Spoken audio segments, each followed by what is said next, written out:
Alors la financière du Capitole en fait a deux métiers comme vous le savez, le premier qui est l'ingénierie patrimoniale et le deuxième métier qui est le métier de conseil en investissement financier. Aujourd'hui nous avons essentiellement abordé notre deuxième métier qui est le métier de conseil en investissement financier et surtout quelles démarches nous devons mettre en œuvre pour nos clients en ayant au préalable défini avec eux l'horizon de gestion. En clair, c'est est-ce que je me donne du temps pour placer les capitaux. Et par rapport à cet horizon de gestion, nous avons décliné trois solutions financières innovantes. Une sur la partie gestion flexible, on va dire un peu traditionnelle, avec une analyse macroéconomique des marchés et quels sont les investissements qu'on aura pouvoir faire en fonction de cette analyse macroéconomique. Le deuxième, qui est là totalement différent, c'est une approche immobilière, mais différenciante encore une fois, avec l'investissement au travers d'une société dont l'objet unique est d'acquérir un immeuble et de l'exploiter et au terme de 10 ou 12 ans de procéder à la vente de cet immeuble afin de dégager une plus-value et des revenus réguliers pour nos clients.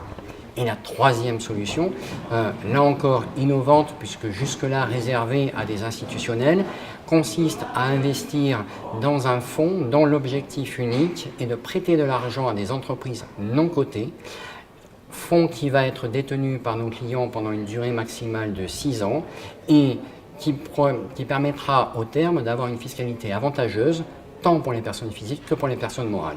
Voilà, donc nous avons là un panel de solutions innovantes qui nous sortent un peu des marchés financiers, des fluctuations parfois contraignantes de ces marchés financiers, en ayant bien défini pourquoi je le fais et à quel horizon je le fais. Donc on peut dire que c'est des solutions haut de gamme qui sont réservées à un public plutôt de professionnels. Absolument, c'est à la fois les clubs deals immobiliers sont réservés normalement aux mutuelles ou à des petits institutionnels, voire même à des compagnies d'assurance. Et la partie obligations d'entreprise non cotées, là encore, c'était un marché très particulier, tout petit, essentiellement réalisé par là aussi des institutionnels où les clients, nos clients, n'avaient absolument pas accès puisque le ticket d'entrée était habituellement plutôt supérieur à 1 million d'euros et que là on a la possibilité de pouvoir le proposer à partir de 1 000 € uniquement. Donc à récidiver pour les journées de la financière du Capitole. Eh bien écoutez, j'ai l'impression que les personnes qui étaient là ont apprécié à la fois le professionnalisme, également le côté amical, puisque nous avons eu l'occasion de partager un apéritif avant. Et je crois qu'ils sont demandeurs effectivement de nouvelles journées comme celle-ci.